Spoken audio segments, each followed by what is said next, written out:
Hi there, this is a presentation all about the reuse of surplus assets within organisations and between organisations, led by the university sector.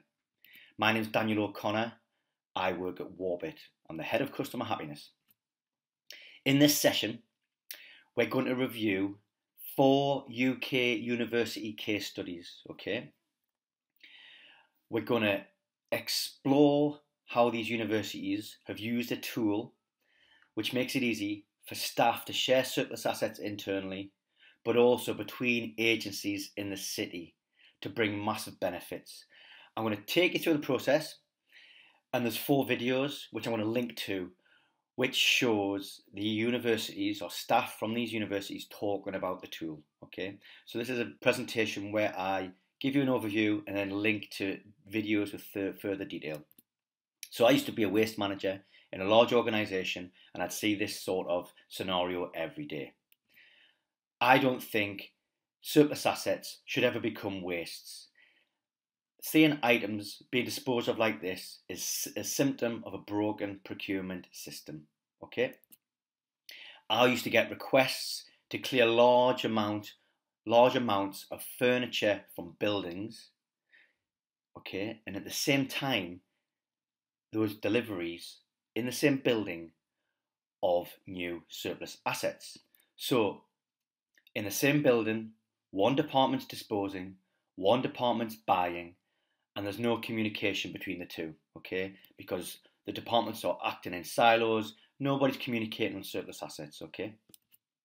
So I built a system which gives staff visibility on what everybody else has surplus to requirements. It's kind of like a Facebook for surplus assets. What we do is we create marketplaces in organisations. When I say marketplaces, I mean just like Amazon, just like eBay, where staff can go before they buy new to check whether the organisation has that item surplus to requirements already. Okay, so it stops staff buying stuff other staff already have. Very, very simple. Now, what's really important is we introduce directly the disposer with the recipients in real time or in the future. This is to encourage peer-to-peer trades where assets move from the point of disposal to the point of new use. So one of the ways we introduce the recipient directly with the donator is through a series of wish lists. So if you search for a cabinet, let's say, on our system, and you don't find one straight away, you add cabinet to your wish list and you get an email when anyone else puts on a cabinet.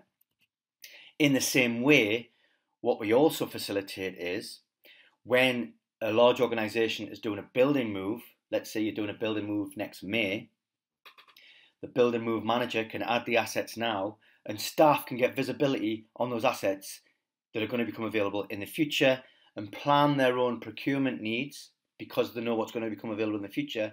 But also the building manager can see exactly how many people are watching the asset. So the building manager can then plan for disposals or donations and whatever they see fit, but it gives them more knowledge on where their assets are going to go. If assets aren't traded peer-to-peer within the estate, they can be moved into store where the staff body can then view them in the store. Okay, so you might have storage on campus or on your estate where you can move assets into store because they don't get traded straight away peer-to-peer. So we can provide an online shop where staff can all see what's available in the store. When this is online in a marketplace just like this, it makes it really easy for staff. It increases participation. When you increase participation, you increase impact. So it works really well linking up with surplus stores. What's really interesting about the system is if you can't find homes for your assets within your own organisation, you can link up with other public sector, charities, not-for-profits, and link up and trade assets into agency. Okay, now the administrator for the organisation's portal decides who they want to be friends with, just like on Facebook, and then they can start a trade across organisational boundaries. In many of the cities in the UK, we have large densities of big players on the system where you've got this type of scenario where the incidence of assets being bought new is reduced, the incidence of disposals is reduced. So everybody's trading on these organisational level marketplaces, which then turn into town and city and region-wide marketplaces where they're all trading surplus assets. Now, one of the greatest things about this process is through this tool, you can find local charities, local schools who can accept your surplus assets if you can't find homes for them internally. And when you pass your surplus assets into the not-for-profit sector, where the not-for-profit sector is using your asset in its own operations or selling it on to others, then it really increases the impact of your donation. So a large part of this process is donating your surplus into the not-for-profit sector. We generally see that 50 to 60% of assets are traded internally, 30 to 40 go external, and there's about 10% of surplus assets don't find a home. One really important part of this process is that as you're trading surplus assets internally, externally, we can track the values and the benefits of reusing assets. And when you've got robust data to demonstrate the benefits of reuse, this is really important because it increases participation from your staff, which then increases impact, so it's a positive feedback, but also you feed it up the senior chain, report it at the various committees, and then you can put more resources into making the system better, okay, or growing the system and growing the impact. So now we're going to talk about the case studies. We've got 4 case studies. These case studies, as I'm going through them, there will be a link to the video on the page, or there'll be a link below, which you can click on and you can see each of these videos. These videos are between 3 and 5 minutes long, and it is the person or persons from the university or the partners talking about how this system works in their city. Okay, so as we go through the presentation, click on the links and then you'll be taken to the video. So the first one is the City of Sunderland. So the City of Sunderland, the municipal council were closing down a lot of the buildings. So the municipal council came on board first, and then the university, and they developed the system in a strategic manner and rolled it out across the city. And so these are the big highlights of this program. Okay, so view the video, click on the link, see their staff talking about the system. Okay, what's really important is this was a strategic partnership between all the big players in the city, and you can see there the value from an environmental and financial point of view. And you can see the value of reuse in that city with 100 jobs secured and 3 direct jobs created just by starting to maximise the reuse of surplus assets between agencies. Okay. Key lessons from the City of Sunderland are: prove that it works within one organisation, then influence other organisations. Start small and grow incrementally. Okay, that's on a micro level within an organisation. Yeah, so department by department, and then also externally with other agencies. Bring one on at a time. In the City of Sunderland, a really important partner was the charity sector umbrella organisation, which is called VCAS, Voluntary Community Action Sunderland, and they're a membership organisation where all the not-for-profits have joined that membership group already. So there's already a really good communication network between the charities and the city. Also, when the municipal council joined the system, they brought in all of their schools as well because they manage the schools. So there's a lot of schools on the system. Okay, key lessons. So let's go to the next one, University of Glasgow. Click on the link to go to the video. University of Glasgow started using this tool for an internal process to start with. So they had an internal marketplace and they had a storage system. They did a big clear out and gifted a lot of those assets to other not-for-profits in the city. Then they liaised with other big players in the city, 4 universities, a very large municipal council, a very large hospital in the city, as well as again Glasgow Social Enterprise Network, or another umbrella network for not-for-profits. So they entered into the strategic partnership. Everyone's trading assets internally, then externally. And then they thought, right, well, we need a logistics provider so we can all work together much, much closer. So they then explored that, and they have engaged a logistics provider who is also a not-for-profit, stroke social enterprise, who, as well as doing the logistics like a normal delivery company, they train up vulnerable members of society and deliver more social value. So the University of Glasgow have made significant savings internally. Okay, so after only a few years, they're actually saving significant amounts on reuse. Where before they might have been doing this a bit more ad hoc, but it wasn't the data wasn't tracked. So now they've got robust data. They make a better business case. Okay, now from the city-wide savings, so these are savings that have been made right across the city with all the big players. Much, much bigger impact. Nearly £1 million in avoided purchasing from all of those partners. Key lessons from University of Glasgow are, if you can demonstrate the business advantages with that robust data, it becomes an easier sell internally and across the city. To link up with other large organisations in the city to explore this type of activity, use your existing professional networks, whether it's sustainability, procurement, facilities management.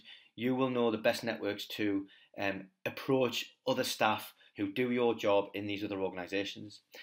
There were legal issues, illegal barriers to bringing this all about, but they were not unsurmountable. And we'll talk a little bit more about that in another case study. But the recognition is that all of those large organisations in the city all have similar issues around the reuse of surplus assets. And when you start to collaborate between each other, that's when opportunities like group storage and group logistics can start to be explored for further savings and further social value.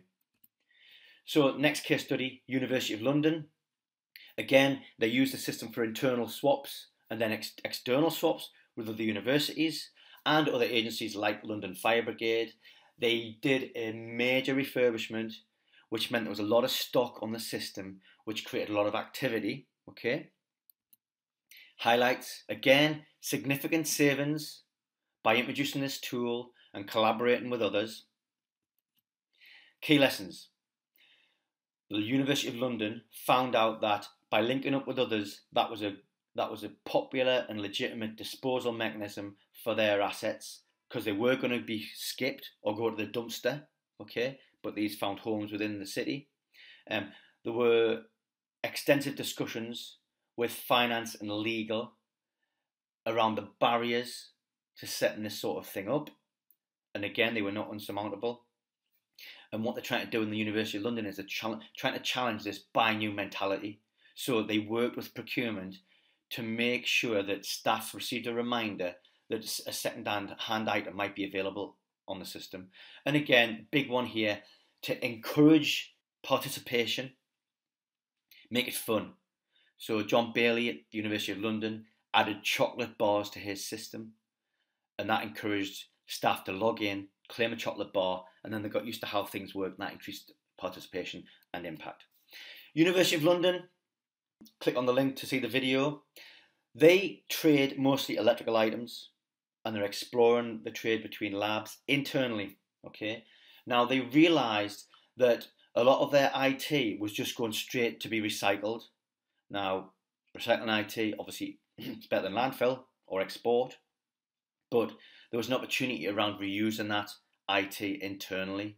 So they explored the issue with the legal team, and remember, they asked the legal team, how can we manage this legal issue? And the legal team told them how.